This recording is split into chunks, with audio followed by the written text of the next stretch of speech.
जय हिंद दोस्तों। कैसे हैं आप लोग। तो आज हम बात करने वाले हैं एक ऐसी मलयालम थ्रिलर मूवी के बारे में जिसकी कहानी बहुत अच्छी है और इसकी एंडिंग देखकर आपको मजा आ जाएगा। तो आप इस वीडियो को अंत तक जरूर देखिएगा। मूवी के स्टार्टिंग में हमें केरला और तमिलनाडु स्टेट के बॉर्डर पे मौजूद एक पहाड़ी एरिया दिखाया जाता है और उस पहाड़ी एरिया में एक पुलिस स्टेशन होता है जहाँ पर विजय नाम का एक बंदा ड्यूटी ज्वाइन करता है। उसी स्टेशन में हेड कांस्टेबल के रूप में कृष्णा काम कर रहा होता है और वो विजय को स्टेशन के अंदर ले जाता है।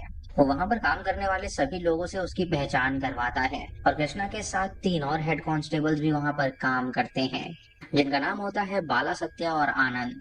लेकिन आनंद वहां पर मौजूद नहीं होता क्योंकि वो लीव पर होता है। इसके अलावा लेडी कांस्टेबल विद्या और स्वाति भी वहां पर काम करती हैं। अब विद्या जब इंस्पेक्टर विजय को देखती है तो वो सोचती है कि ये बहुत हैंडसम है। उसके बाद विजय तुरंत अपनी टीम के सभी मेंबर्स के साथ बाहर जाता है और पूरे एरिया में इंस्पेक्शन करता है। अपने एरिया को देखकर विजय सोचता है कि ये बहुत ही ज्यादा सुंदर एरिया है और यहाँ के लोग भी उससे बहुत अच्छी तरह बात करते हैं।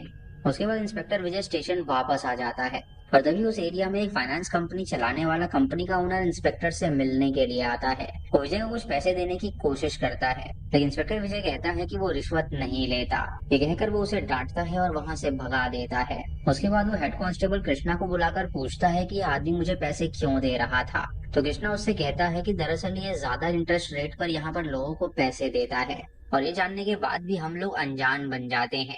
इसी वजह से स्टेशन में सभी काम करने वाले लोगों को पैसे ला कर देता है। वो ये भी कहता है कि वैसे पैसे लेने में कोई गलत भी नहीं है क्योंकि जो गवर्नमेंट है वो हमें एक्स्ट्रा फंड तो देती नहीं है, इसीलिए लोगों से ही पैसा कमाना ठीक है।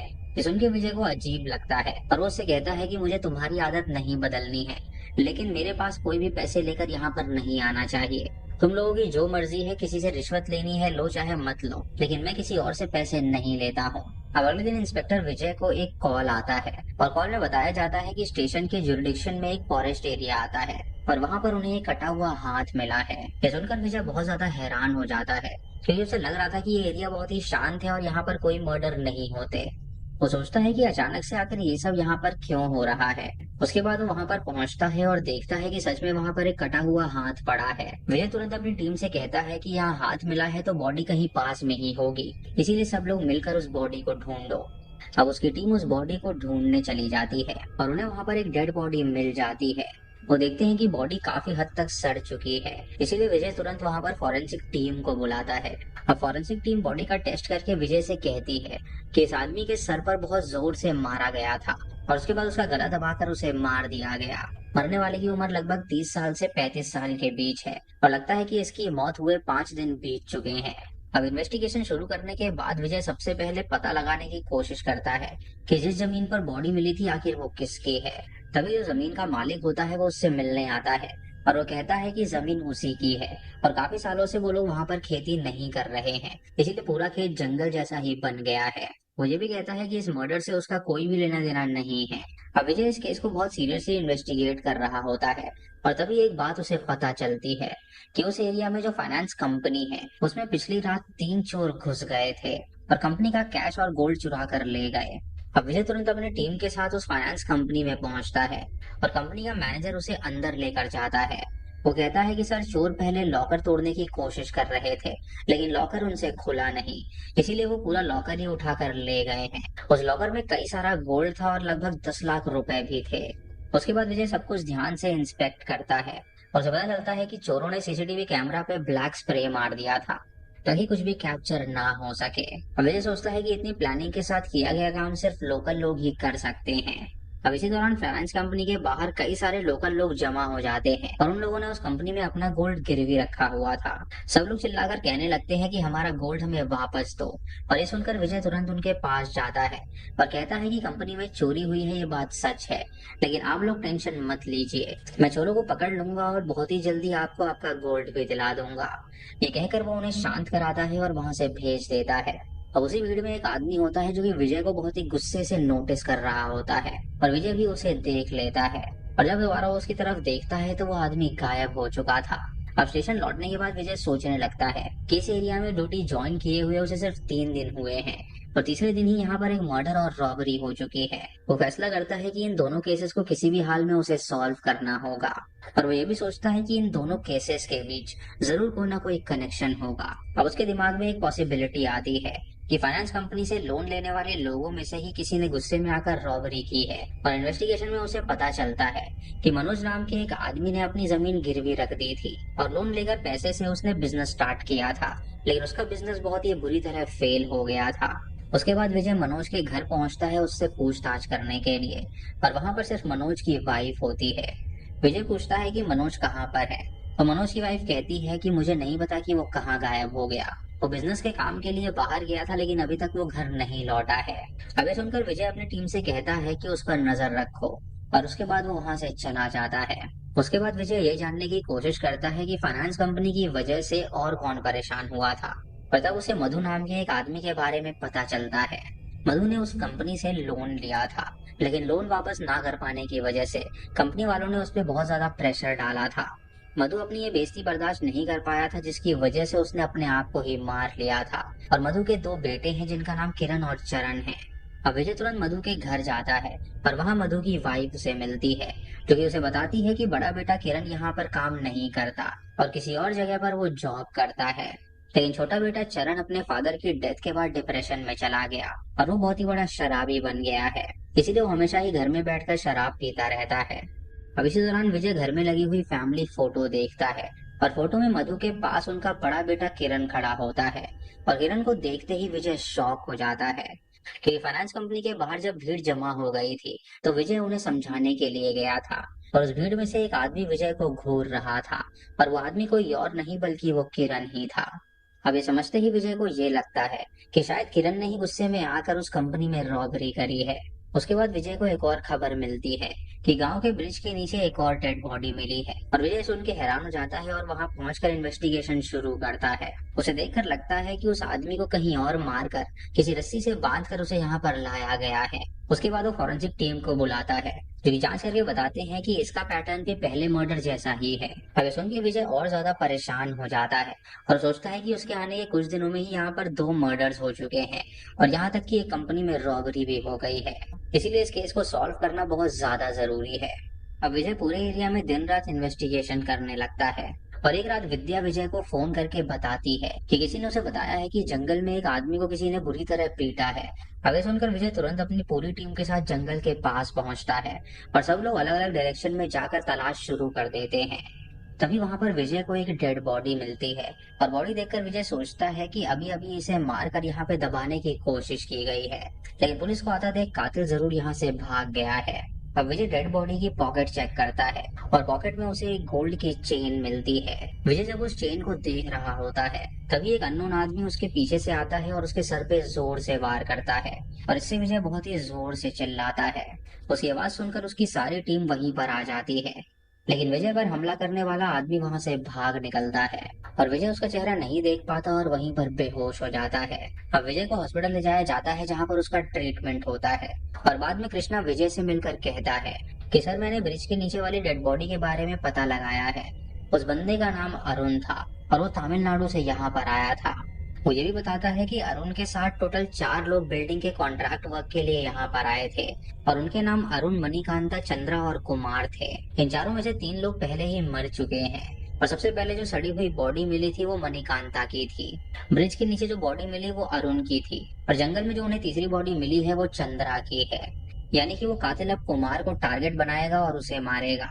कृष्णा उससे ये भी कहता है कि हो सकता है कि कुमार ही सबको मार रहा हो। और सुनकर विजय कहता है कि तमिलनाडु के पुलिस स्टेशन में चेक करो कि इन चारों के खिलाफ कोई केस तो नहीं है। अब जांच करने पर कांस्टेबल को पता चलता है कि ये चारों लोग तमिलनाडु में एक बड़े बैंक में रॉबरी करके भाग कर यहाँ आए थे। अब ये बात जानकर सभी कांस्टेबल्स ये सोचने लगते हैं कि शायद इन लोगों ने भी उस फाइनेंस कंपनी में चोरी की होगी। लेकिन इंस्पेक्टर विजय कांस्टेबल्स को देखकर कहता है कि फाइनेंस कंपनी में रॉबरी 3 दिन पहले ही हुई थी, लेकिन उससे भी पहले जंगल में एक डेड बॉडी मिल गई थी। ऐसे में ये 4 लोग फाइनेंस कंपनी में रॉबरी कैसे कर सकते हैं। अब हेड कांस्टेबल कृष्णा कहता है कि हो सकता है कि इन लोगों ने पहले ही फाइनेंस कंपनी में चोरी करने का प्लान बनाया हो, और शायद पहले जो आदमी मरा था उसने प्लान का विरोध किया हो, इसीलिए बाकी तीनों ने मिलकर इसको मार दिया हो और उसके बाद रॉबरी करी हो। ये सुनकर इंस्पेक्टर विजय कहता है कि अब सच जानने के लिए हमें कुमार को पकड़ना होगा, इसीलिए सभी पुलिस वाले उसकी तलाश में लग जाते हैं। दूसरी तरफ फाइनेंस कंपनी का जो मालिक होता है वो रात को सो रहा होता है, और तभी एक आदमी मास्क पहनकर उसके पास आ जाता है। जब वो कंपनी का मालिक उसे नोटिस करता है तो वहां से भागने लगता है और वो तुरंत विजय को फोन करके कहता है कि मास्क पहनकर कोई उसे मारने की कोशिश कर रहा है। अभी सुनते ही विजय तुरंत वहां पर पहुंचता है और उस आदमी को पकड़ लेता है। और जब वो उसका मास्क उतारता है तो वो हैरान हो जाता है क्योंकि वो आदमी कोई और नहीं बल्कि वो किरण होता है। विजय याद करता है कि ये वही आदमी है जो कि उसे भीड़ में घूर रहा था। अब इंस्पेक्टर उसे अरेस्ट कर लेता है और स्टेशन ले आता है और उससे पूछताछ करना शुरू कर देता है। विजय पूछता है कि सच बताओ, ये मर्डर्स और रॉबरी तुमने करी है या नहीं। तो किरण कहता है कि उसे फाइनेंस कंपनी के मालिक से बहुत ज्यादा नफरत है क्योंकि मेरे फादर ने उससे लोन लिया था और इंटरेस्ट ना चुकाने पर उन लोगों ने बहुत ही बेइज्जती करी थी, जिसकी वजह से उसके पिता ने खुद को मार लिया था। इसीलिए वो ओनर से गुस्सा था और वो उसे डराने के लिए गया था, लेकिन उसका इरादा उसे मारने का नहीं था। किरण उससे ये भी कहता है कि उसने ना मर्डर किया है और ना ही चोरी करी है। दरअसल जब उसे पता चला कि कंपनी में चोरी हुई है तो उस ओनर का चेहरा देखने के लिए ही वो वहां पर गया था। लेकिन उस वक्त उसने विजय को देखा जो कि भीड़ के गुस्से को शांत करा रहा था और उसे ये लगा कि वो भी उस कंपनी के ओनर से मिला हुआ है, इसीलिए वो उसे गुस्से की निगाह से देख रहा था। उसके बाद इंस्पेक्टर विजय उसकी बातों को क्रॉस चेक करता है और उसे ये यकीन हो जाता है कि किरण का उस क्राइम से कोई लेना देना नहीं है, इसीलिए वो किरण को छोड़ देता है। उसके बाद विजय सोचने लगता है कि आखिर वो कुमार को कैसे पकड़ेंगे और तभी उसे याद आता है कि तीसरे बंदे की डेड बॉडी से उसे गोल्ड चेन मिली थी और वो चेन लेकर तुरंत वो फाइनेंस कंपनी जाता है और उसके बारे में वो इंक्वायरी करता है। तब विजय को पता चलता है कि ये चेन भी रॉबरी के दौरान ही चोरी हुई थी और वो जो चेन थी वो उसी कंपनी में रखी गई थी। अब विजय तुरंत उस आदमी को बुलाता है जिसने वो चेन वहां पर गिरवी रखी थी और उससे पूछता है कि क्या ये चेन तुम्हारी है। तो वो आदमी कहता है कि हाँ, ये मेरी ही चेन है। ये सुन के विजय को लगता है कि चेन्नई से आई हुई वो गैंग ही इन सब के पीछे है और वो कुमार को पकड़ने की पूरी कोशिश करने लगता है। लेकिन धीरे धीरे ये जो केस था वो आगे बढ़ ही नहीं पा रहा था। उसके बाद विजय उस जगह पर जाता है जहाँ रॉबरी हुई थी और कंपनी के सामने वाली शॉप से वो सीसीटीवी फुटेज चेक करता है और वहां भी उसे कुछ खास नहीं मिलता। लेकिन जब विजय उस फुटेज को ध्यान से देख रहा होता है तभी उसे एक इम्पोर्टेंट क्लू मिल जाता है। अब अगली सुबह इंस्पेक्टर विजय स्टेशन पहुंचता है और कांस्टेबल सत्या और कांस्टेबल आनंद को बुलाता है और उनसे पूछता है कि रॉबरी वाले दिन तुम दोनों स्टेशन छोड़कर कहां पर चले गए थे। तो वो दोनों बताते हैं कि दरअसल वो दोनों पेट्रोल भरवाने के लिए गए थे। अभी सुनते ही विजय उन्हें थप्पड़ मारता है और कहता है कि मुझे सच जानना है। अब दोस्तों यहाँ पर मूवी का एक बहुत ही बड़ा ट्विस्ट रिवील होता है। असल में सत्या और आनंद उस दिन पेट्रोल भरवाने के लिए नहीं गए थे, बल्कि वो सीधा उस रोड पर गए थे जो फाइनेंस कंपनी के सामने से गुजरती है और ये बात सामने वाली शॉप के सीसीटीवी फुटेज में रिकॉर्ड हो गई थी। लेकिन पुलिस व्हीकल पे रेड और ब्लू लाइट्स लगी होती हैं और उनका रिफ्लेक्शन एक ग्लास पर रिकॉर्ड हो गया था और विजय ने उसी रिफ्लेक्शन को देखकर ऑब्जर्व कर लिया था कि वो दोनों झूठ बोल रहे हैं।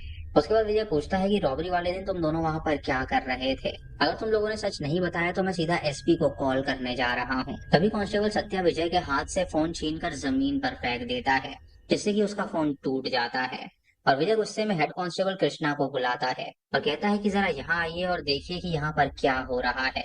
उसके बाद कृष्णा पीछे मुड़कर गुस्से में देखने लगता है और यहाँ पर मूवी का एक बहुत ही बड़ा ट्विस्ट रिवील होता है। असल में इस एरिया में हो रही रॉबरीज और मर्डर्स के पीछे कोई और नहीं बल्कि हेड कांस्टेबल कृष्णा और उसके साथ काम करने वाले सत्या और आनंद होते हैं और ये तीनों मिलकर ही ये सारे क्राइम्स कर रहे होते हैं।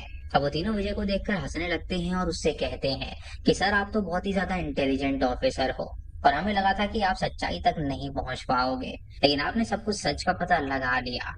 वो ये भी कहते हैं कि वैसे भी आप मरने वाले हैं, तो मरने से पहले हमारी पूरी कहानी भी जान लीजिए। इसके बाद हेड कांस्टेबल पूरा सच बताना शुरू करता है और यहाँ पर स्टोरी फ्लैशबैक में जाती है। दरअसल कुमार, मणिकांता, चंद्रा और अरुण नाम के जो 4 लोग थे वो तमिलनाडु से बिल्डिंग कंस्ट्रक्शन का काम करने के लिए आए थे और ये चारों पहले तमिलनाडु में एक बहुत ही बड़ी चोरी कर चुके थे, लेकिन यहाँ आकर वो रोज मजदूरी करके अपना जीवन बिता रहे थे। एक दिन पुलिस को इनके बारे में जब पता चला तो कृष्णा ने कुमार को अरेस्ट करके पूछताछ शुरू कर दी और कुमार ने उसे बताया कि पहले वो चोरी का काम करते थे लेकिन अब वो ईमानदारी से अपने पैसे कमाते हैं। वो ये भी कहता है कि आप पुलिस वाले भी कोई ईमानदार नहीं होते हैं, आप लोग भी तो चोरी से ही पैसे कमाते हैं। अब ये सुनकर कृष्णा को गुस्सा आ जाता है और वो उसे पीटना शुरू कर देता है और कुमार भी बदले में उसे पीटता है। और उसके बाद कृष्णा और बाकी 2 कांस्टेबल्स उसे कस्टडी में लेकर बहुत ही बुरी तरह पीटते हैं और उसे इतना मारते हैं कि वो लॉकअप में ही मर जाता है। अब कुमार के बाद कृष्णा सोचता है कि अगर ये बात बाहर आ गई तो हम लोग फंस सकते हैं, इसीलिए वो मिलकर एक प्लान बनाते हैं। कृष्णा सोचता है कि क्यों ना तमिलनाडु से आए हुए इन मजदूरों से फाइनेंस कंपनी में रॉबरी करवाई जाए। उसके बाद वो मणिकांता, चंद्रा और अरुण को बुलाता है और कहता है कि फाइनेंस कंपनी में बहुत सारा पैसा रखा है, इसीलिए तुम लोग वहां पर जाकर चोरी करो और चोरी के बाद हम सब पैसा बराबरी में बांट लेंगे। अब तीनों उसकी बात मान लेते हैं और फाइनेंस कंपनी में रॉबरी करके पैसे ले आते हैं। लेकिन रॉबरी के बाद वो पुलिस वालों से कहते हैं कि हम आपको बराबर का हिस्सा नहीं देंगे, क्योंकि पैसा हमने चोरी किया है तो हम ज्यादा हिस्सा लेंगे। अब ये सुन के कृष्णा समझ जाता है कि अगर इन लोगों को जिंदा छोड़ दिया गया तो ये ज्यादा पैसे उनसे ले जाएंगे। इसीलिए कृष्णा, सत्या और आनंद मिलकर उन तीनों को बुरी तरह पीटते हैं और मार डालते हैं। उसके बाद वो तीनों की डेड बॉडीज को अलग अलग जगह पर फेंक देते हैं। उसके बाद कहानी प्रेजेंट में आती है, जहाँ इंस्पेक्टर समझ में आ गया था कि इस क्राइम के पीछे कांस्टेबल कृष्णा, कांस्टेबल सत्या और आनंद भी थे। अब सच जानने के बाद विजय एसपी को इन्फॉर्म करने के लिए स्टेशन से बाहर निकलता है, लेकिन तभी वहां पर कोई दौड़ता हुआ आता है और विजय के सीने पर जोर से लात मारता है। अब दोस्तों यहाँ पर एक और ट्विस्ट रिवील होता है। दरअसल विजय को लात मारने वाला कोई और नहीं बल्कि वो लेडी कांस्टेबल विद्या होती है, यानी कि वो भी करप्ट थी और वो कांस्टेबल से मिली हुई थी।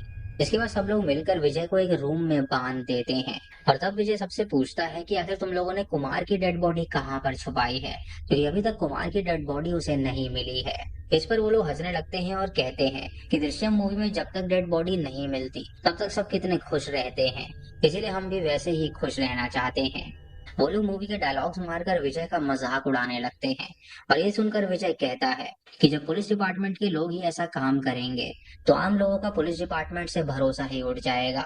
उसके बाद विजय सब कांस्टेबल्स को एक एक करके पीटना शुरू कर देता है और सभी कांस्टेबल्स के शरीर से खून निकलना शुरू हो जाता है, जिससे कि वो बेहोश हो जाते हैं और जमीन पे गिर जाते हैं। अब इसी वक्त एसपी और उसकी टीम वहां पर पहुंच जाती है और वो दरवाजा तोड़कर अंदर आ जाते हैं। अंदर कृष्णा, सत्या, आनंद और बाकी लोग बेहोश पड़े होते हैं और पुलिस उन पर पानी डालकर उन्हें होश में लाती है और तुरंत अरेस्ट करके उन्हें ले जाती है। अब बाद में उनके सारे जुर्म साबित हो जाते हैं और सबको जेल भेज दिया जाता है। इंस्पेक्टर विजय ने अपनी जान की परवाह किए बिना इस केस को सॉल्व कर दिया था, इसीलिए सीनियर ऑफिसर उसकी बहुत ज्यादा तारीफ करते हैं और इसी के साथ ये मूवी यहीं पर खत्म हो जाती है। तो दोस्तों ये थी इस फिल्म की कहानी। आपको इसके ट्विस्ट और कहानी कैसी लगी हमें कमेंट सेक्शन में जरूर बताइएगा। चैनल पे नए हैं तो सब्सक्राइब करें और बेल आइकॉन दबाएं नोटिफिकेशंस के लिए। और दोस्तों वीडियो को लाइक और शेयर करना बिल्कुल मत भूलिएगा। तो मैं मिलता हूँ आपको अगली वीडियो में, तब तक के लिए जय हिंद।